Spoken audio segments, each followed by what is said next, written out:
The following is a hockey podcast out of Vancouver and Surrey, British Columbia. It'll only consist of a lot of puck talk and even more BS, or in actual words, banter and satire. Enjoy, and as always, go Canucks go. It's the year 2024, and the city of Vancouver, a Canadian city, must learn from the Florida Panthers. Are you serious? I never thought my life would pan out like this. We're going to talk about that and overpaying Tyler Myers and Pedersen for Tkachuk. What's going on? It's the summer, man. Let's do this. Locked on Canucks.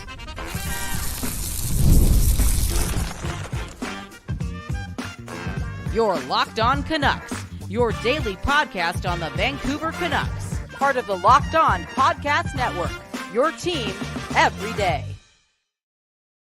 People, we back doing this, and that's giving you an episode of Locked On Canucks. My name is Kyle Bowen. Trevor Beggs is with us. He'll actually join the screen in 5 minutes? We're just loading up a clip.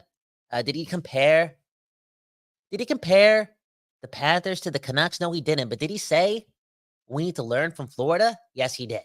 Again, I'll talk about that in 5 minutes. I'm going to be doing some talking on Tyler Myers. And I'm also going to be shouting out Game Time, man. Game Time. Last-minute tickets at the lowest price guaranteed. It's their thing. And they've been doing it. And I actually bought a couple tickets from Game Time this year. And it helped the cause. It really did. One love to the Locked On Podcast Network. One love to the Don't Doze Art Lab for giving us the space to do this episode. And one love to your Vancouver Canucks. Man, oh man, it's the off-season. And as Steven is saying, give them all the money. One love to the commenters, right? It's the off-season for the Canucks. It's always quote-unquote expensive around this time. You know, since I've been a Canucks fan, I feel as if the Canucks are always buyers in some way, shape, or form in the offseason. Think about it, very rarely, even in their times of torture, in their times of being the laughing stock of the NHL, which, correct me if I'm wrong, 12 months ago, they kind of were. It hasn't been that long since, again, we were that team. And even when we were that team, we used the offseason to flex. Spend money. And I feel as if the Canucks are going to do that this time around. Even if they don't spend that money on Zadorov or Nikita. Did I say Zadorov? I did say Nikita Zadorov, Dakota Joshua. If they don't spend their money on those guys or Philip Hronek, I still feel as if they're going to spend a lot of money. Now, remember, I just said those names and I did not say Tyler Myers. I'm pretty sure the Canucks are going to sign Tyler Myers. We're going to talk about that in about 7 to 8 to 10 to 12 minutes, okay? Now let's get to the comments before we get to Beggsy. Man, oh man, look at this comment from Steven. We need Reinhart. Reinhart, man, 50-goal scorer, almost 60-goal scorer, kind of. Playoff performer. Turning into somewhat of a winner when the games really matter. Vancouver boy, UFA. He's going to be expensive. And before Trevor, talks about the Florida Panthers and their ways, I got to say this. And this is not being insecure, okay? This is me being logical. This is why I read books. It's not fair that the Florida Panthers and teams in Florida and in other places in North America have an advantage luring free agents, keeping free agents, because they don't have a state tax.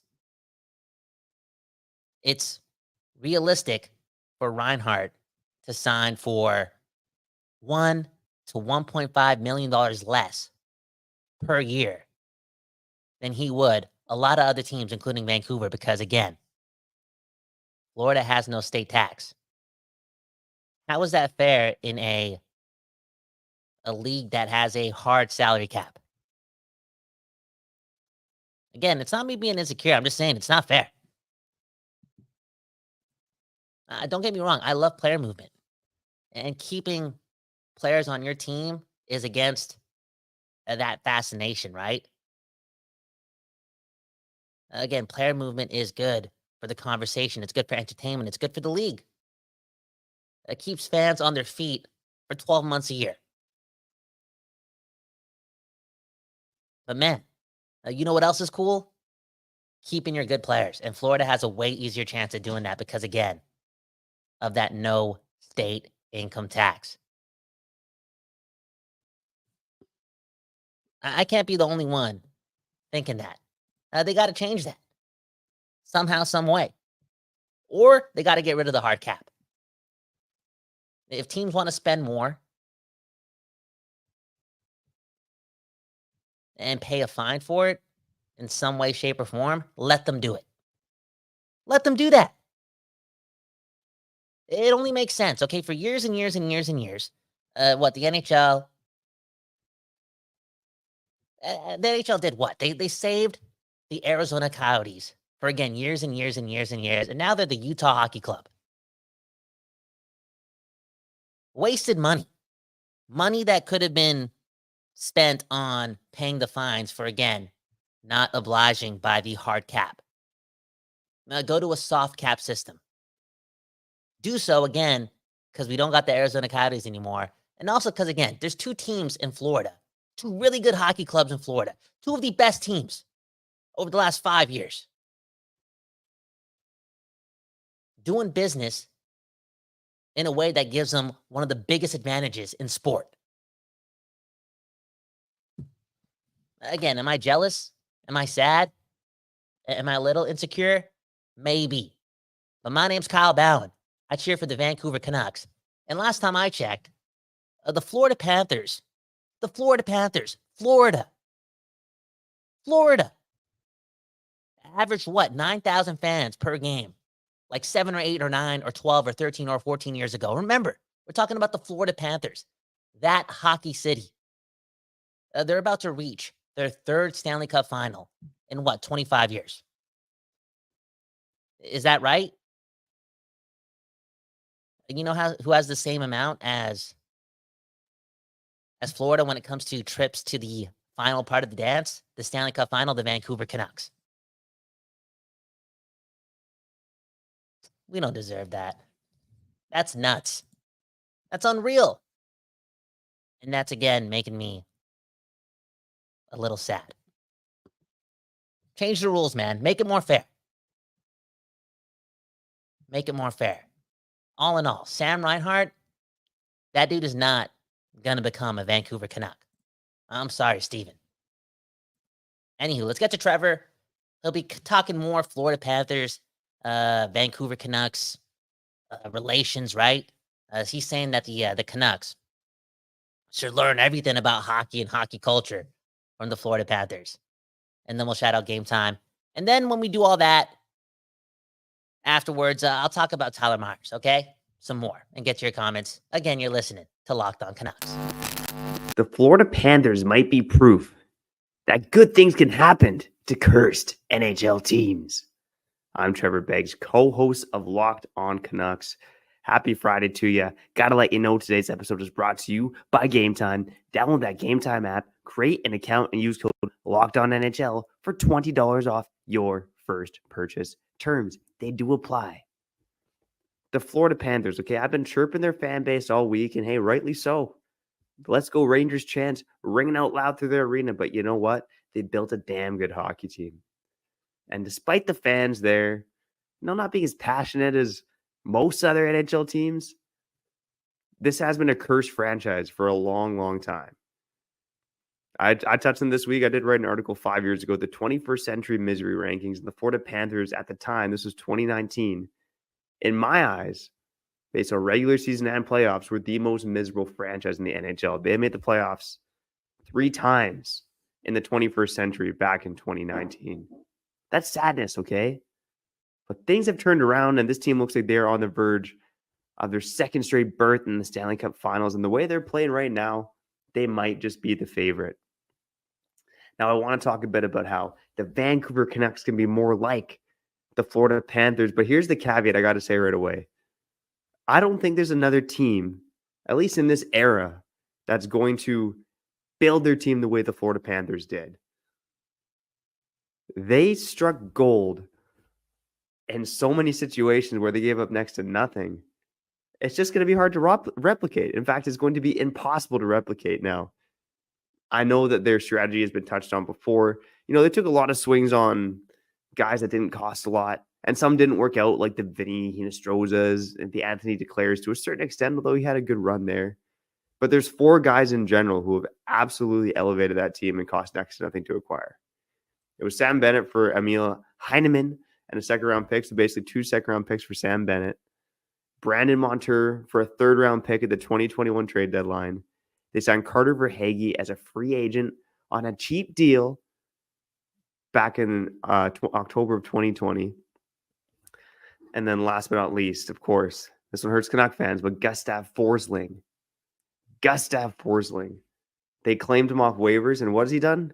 He's performing at a Norris level. This guy that they acquired on waivers might help them win the Stanley Cup. I mean, you can't make this ish up. It's unbelievable. Now, let me touch on the defense first when I look at the Vancouver Canucks and how they could be more like the Florida Panthers, because the Florida Panthers right now are employing a strategy that famously was done in 2007 with the Anaheim Ducks, where they rode 3 guys hard and the other 3, they're not quite playing as much. It's not quite to that extreme with the Anaheim Ducks. And the example I'm bringing up is when the Ducks won the Cup in 2007, they had Chris Pronger, Scott Niedermayer, and Francois Beauchemin all playing big minutes. Now, the Florida Panthers, similar right now. So their 3 leaders in ice time in these playoffs is Brandon Montour, Gustav Forsling, and Aaron Ekblad, all over 22.5 minutes.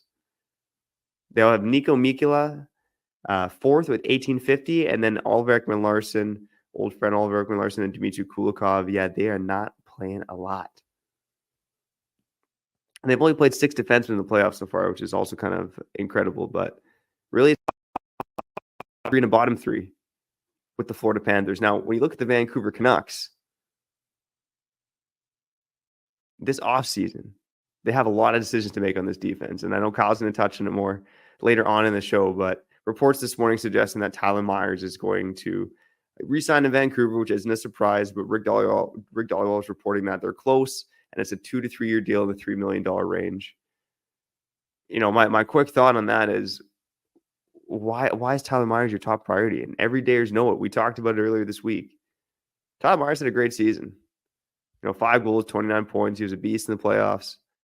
He also cannot be your top priority. And I think the Florida Panthers are a great example of that. And now on their back end, it's not like all these guys are making $1 million less. I mean, Oliver Ekman-Larsson's at 2.5.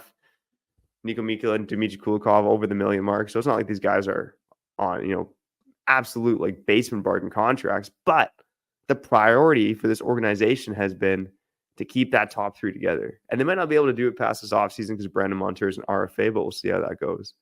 So when I'm looking at the Vancouver Canucks, and as much as we poo-poo all over Filip Hronek this year, you got to have a strong top 3 on defense. And what did we say throughout the year in Vancouver? The Canucks had really a top 2 and a bottom 4. And now the defense as a whole was solid. And you can't have passengers. And I think Florida is a good example of that too. Like, Kulikov's actually played good hockey. Ekman-Larsson, his ice time's decreased. I think you're seeing him make more mistakes as the playoffs go on, but he's better than the player he was last year in Vancouver. And Nico Mikkola has been a good find, and he's been a great penalty killer for them. But again, when I look at this Florida team and I think about the Canucks, you would love to add another defenseman. Now, for the Canucks, there's a chance that guy could be Nikita Zadorov, if you believe in that guy. The thing is, to me, that seems like recency bias because he hasn't really been that guy throughout his career. He's a ton of fun to watch. He had a great playoffs, but for the most part, he's been a quasi low-end top 4, more of a bottom pairing guy throughout his NHL career. And the guy's 29. Maybe you believe that Foot and Gonchar can get him to the next level. But I think for the most part, you got to probably find an upgrade on Nikita Zadorov. Keep Hronek, find an upgrade on Zadorov, and then go bargain bin shopping on your bottom 3. If you want to be like the Florida Panthers, who again are on the verge of going to their 2nd straight Stanley Cup finals, aim for a top 3 and a bottom 3, okay? And again, when I say bargain basement shopping, again, the Canucks have Carson Soucy signed. He's kind of going to round out your top 4. Noah Juleson, I think, can be a good bargain bin add to this team or a guy that's already in-house. But again, this Florida Panthers defense, they've been doing some special things. And, the way they play hockey too, it's It's definitely more of a wide open game, but they got some mean characters on the team as well. And, I'm looking at the free agent class, right? Because if you're the Vancouver Canucks, really what you want to do is find the next Carter Verhaeghe, but that's going to be next to impossible to do, okay? It's not easy just to, pick these guys off of trees and see what happens, right? So yeah, that's so much easier said than done if you're the Vancouver Canucks. So Kyle and I will get into that, maybe some, and this might even shake loose later in the offseason, right? When guys go unqualified on June 30th. We're seeing more and more of that in the NHL, maybe less of that this year with the cap going up. That's something tough to replicate. But as a whole, if you want to look at Florida, here's two other things in my mind. The Canucks really need to improve their wingers, right? And I know the goal is for the team to get a top 6 winger. And then from there, maybe you do go bargain shopping, right? We saw this guy in the playoffs, but Kiefer Sherwood, going to be a UFA, not going to cost a lot. Tyler Johnson, 33 years old, was toiling away in Chicago for the last couple of years. He could be a guy that's not going to cost a lot, that could provide some value. These are some of the options out there, and I'm kind of looking at guys on the free agent market who are, going to cost, around $1 million-ish, right? So there's options out there for your Vancouver Canucks. Now, one of the other things that the Florida Panthers have that the Canucks could have is a young third-line center who can step in and make an impact. Now, that guy for the Florida Panthers is Anton Lundell. 12th overall pick in 2020. He pretty much spent one season after being drafted in the Liga in Finland, and then just NHL, where he had a great rookie season. Now, the interesting parallel to the Canucks here is that the Canucks also have a young Finnish center. How about that? Who improved quite a bit, I might add, as the season went on, in Aatu Räty. Aatu Räty, to me, is a forgotten prospect because, again, the Canucks have been good this year. We haven't been talking about prospects as much. But Aatu Räty is a guy who, I don't know if he could provide an Anton Lundell-like impact, but can he be an impactful NHLer? And, we talked about the numbers last summer. This guy was profiling to JT Miller, and JT Miller didn't come into the league and be a star right away. But he ended up being a star eventually, right? So again, can Aatu Räty step into this team next year? I like to think that, again, I think Lindholm at this point is going to become a bit of a pipe dream. He's going to get more money elsewhere. Maybe you bring back Blueger and Suter, and then you have Amon, and then you have Aatu Räty. And those are the guys kind of battling for those 3-4 center spots on your Vancouver Canucks team. To me, that's more realistic. And again, when you look at the Florida Panthers, they are a bit more of a top-heavy team. They are 3 lines deep, though. The Rangers, I'd say, are a pretty heavy top 6, bottom 6 team, but the Rangers can run 3 lines. But that being said, we've seen the Canucks run 3 lines too, with Teddy Blueger as their 3rd-line center, with Pius Suter as their 3rd-line center. Maybe they can do so with Aatu Räty as their 3rd-line center. So I think those are the big things for the Canucks and how they can learn from the Florida Panthers, okay? Number 1 is top 3, bottom 3 on defense. Find your number 3 guy. You got to retain Hronek. Hey, this is a spicy one, but do you replace Hronek with Brandon Montour, who's also a free agent?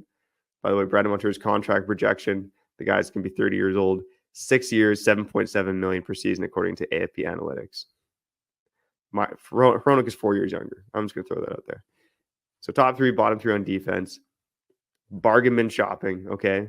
And Kyle and I will find some more of those targets for you here on Locked On Canucks. Go 3 lines deep, and can you have impact prospects coming to this team? Eetu Luostarinen is another one for Florida who's performed remarkably well. And in net, I think the Canucks have a tandem comparable, if not better, than Florida's, right? Bobrovsky's had a nice bounce back, but Demko's better. Stolarz is one of the best backups in the league, and she loves to be that guy. There's paths there for your Vancouver Canucks to be like the Florida Panthers. Can they get there? Will they get there? I believe in them. I believe in the boys in blue and green. I also believe in Kyle Bowen, who's going to carry the rest of this show. Kyle Bowen, my brother from another mother. He's got you carry. He's going to carry the rest of the show here on Locked On Canucks, your Canucks every day. Touch on Tyler Myers. Touch on who knows what else. Tic Tacs, Patty Wax, who knows. Find out next on Locked On Canucks. But before we get to Kyle, let's shout out our friends over at game time. All right, you know the deal. Your boy Beggsy here. I'm cheap. I don't like spending money on things. Except for sports tickets, okay? Because sports, sports make the world go round. And man, oh man, if I had a few bucks to spend, I would be flying to Dallas right now to cheer on the Dallas Mavericks. And quick story here. I got into the NBA cheering against LeBron James. I just had a friend who was so horny for LeBron James. Made me sick. I got him fapping in the work bathroom to a LeBron James highlights, man. Unbelievable stuff. So I started cheering for basketball because 2010 Mavs, Cavaliers in the finals, Mavs won. So you know what? Now I'm all in the Mavs, especially when they're going against Boston, because F Boston, okay? So if you're trying to find tickets to the NBA Finals, make sure you go use the Game Time app, because guess what? Prices on the Game Time app for events like this, they actually go down the closer it gets to tip-off. And with killer last-minute deals, all the prices, views from their seat, and the lowest price guarantee, Game Time takes the guesswork out of buying NBA tickets. On Game Time, last-minute deals, you can save up to 60% off. Wow. When you buy last-minute tickets for sports, concerts, comedy, theater, and more. Game Time, they got flash deals, they got zone deals, they got all-in pricing, seat views, and guess what? They got the lowest price guarantee. So make sure you take the guesswork out of buying NBA Finals tickets with Game Time. Download that Game Time app, create an account, and use code LOCKEDONNHL for $20 off your first purchase. Terms apply. Again, create an account and redeem code LOCKEDONNHL for $20 off your first purchase. Download Game Time today. Last-minute tickets, lowest price guaranteed.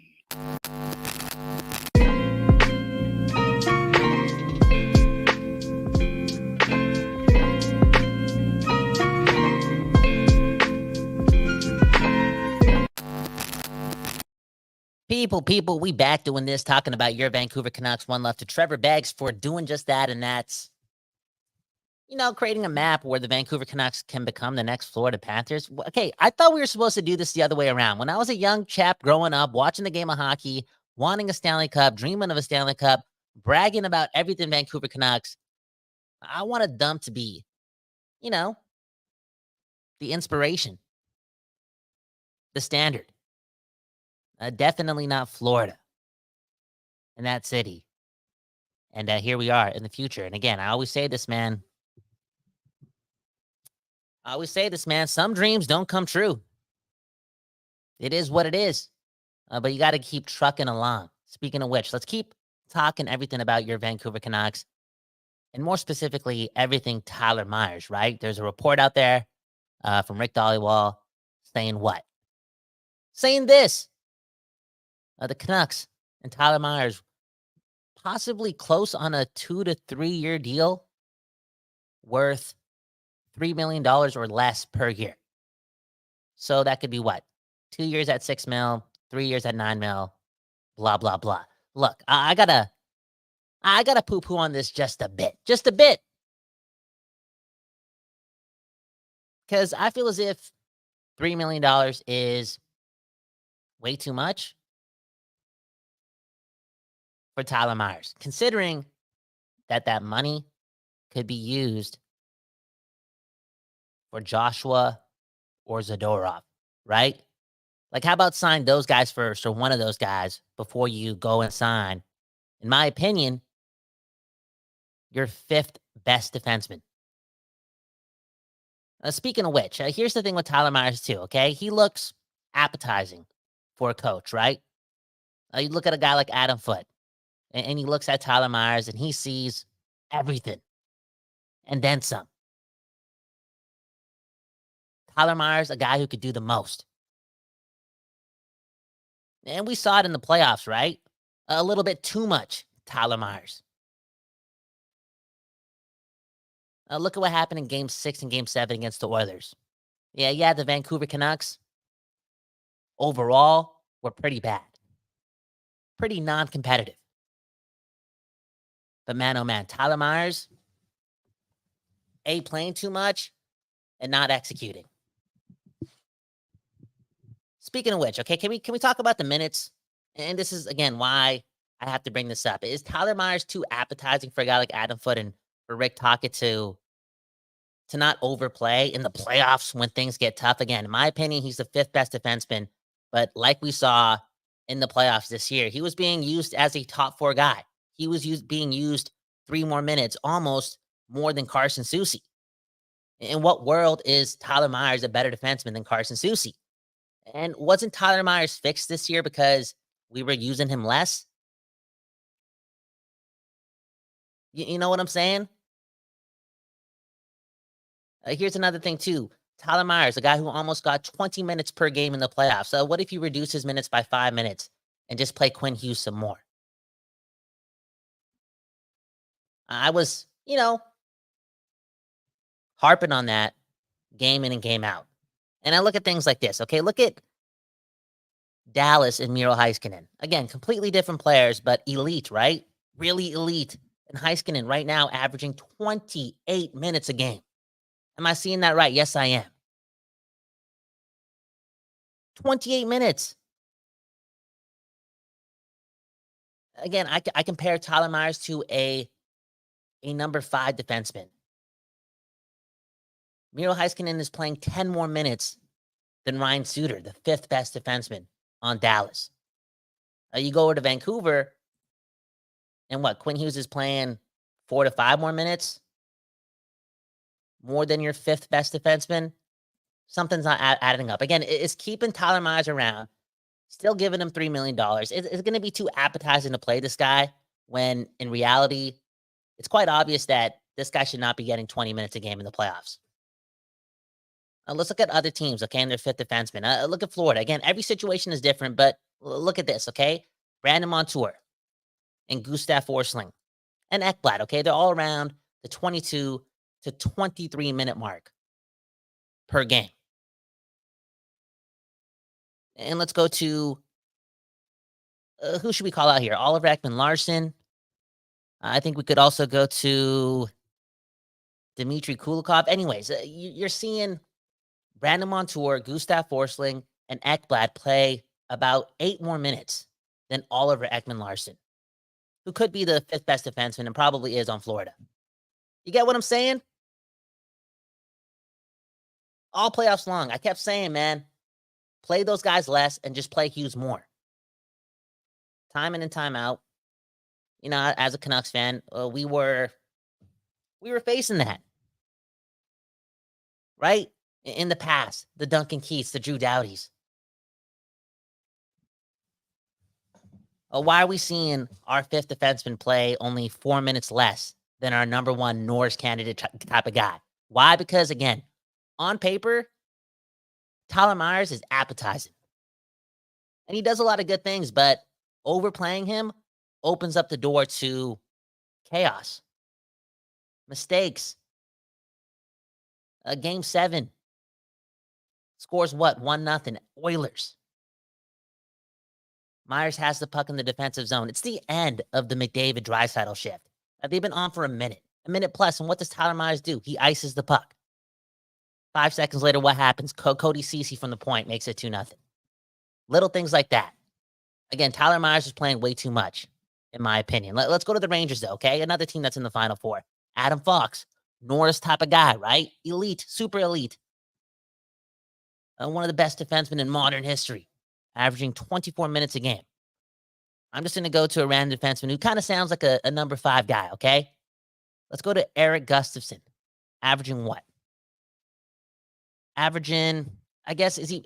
Okay, this is... You know what? I'm getting proven wrong. Actually, not too much, okay? 6 minutes. 6 minutes. Adam Fox is close to 6 minutes. 6 minutes more ice time than the Rangers' number 5 guy. Again, Quinn Hughes was playing about 4 minutes more. Come on. Come on. I guess he could say 5 minutes more. I'm just poo-pooing on Tyler Myers here. Am I missing out on a team? How about the Oilers, right? The team that we lost to. Screw the Oilers. Man, oh man, am I jealous of the Oilers right now. Evan Bouchard, close to 25 minutes a game. Ekholm, around 22. You go to their number 5 guy, who, I mean, it's up for debate. They got a bunch of number 5 guys. They really do. Seven more minutes than Vincent Desharnais. Is that how you say his name? Anyways, that's my little ramble, okay? Again, if they're going to keep Tyler Myers around for 2 or 3 more years, I would be very wary of using this guy as a top 4 defenseman when the playoffs come around, just because this guy is really tall and really physical. I think we saw that happen this year, and it worked for a handful of games. But when the Canucks overall, again, a team effort, this is a team effort. This is a really rookie, novice level playoff-like team. Collectively, they ran out of gas, but man, oh man, when Tyler Myers ran out of gas, things were happening, and they were bad in Game 6 and Game 7. And must-win games to get to the Western Conference Finals. Tyler Myers was still playing a lot, if my math is correct. Again, almost averaged 20 minutes per game in the playoffs. How did this guy get 3 more minutes a game almost than Carson Soucy? All in all, again, if the Canucks sign Myers, I don't even like the dollar amount getting close to 3. Just prioritize him being a number 5 guy. I mean, if you sign Myers, it's so much more important to make sure you keep guys like Hronek and Zadorov, or just get equal quality of defensemen coming back to Vancouver in September. Maybe there's this fascination and this love for Myers and the way he ended off the season, and maybe there's some hope that he can be more, but I wouldn't be asking a lot more from that guy. Just be a number 5 to 6 guy. Be a really good leader. Be a strong voice in that room. Everyone loves you. Keep doing you. But it's time for not only him to know his role, but the organization to hone in on that as well and be disciplined when giving out that ice time. Anyways, my name is Kyle Bowen. That's my little spiel all over the place. Was the math correct? Sort of, kind of. Were the facts there? Sort of, kind of. But I was figuring that all out on the fly with you and you and you and you. Play Quinn Hughes a lot more. Play Tyler Myers a lot less and see what happens. And we're out here. It's the offseason. We're assuming. We're just connecting dots. We're not playing hockey, and I'm still missing it. So much so that I get jealous, man, watching games. I'm watching Florida versus New York. I'm jealous. Obviously, when I'm watching Edmonton and Dallas, I'm jealous. And I got some work to do. So I'm going to go on a walk. I got my dog for the weekend. I'm going to live life. I hope you enjoy your weekend. Live life. Be kind to yourself. Take care of your neighbors. Connect with somebody. And be graceful, okay? For real. And go Canucks, go. One love to the Locked On Podcast Network. One love to the Don't Those Art Lab. And as always, go Canucks, go.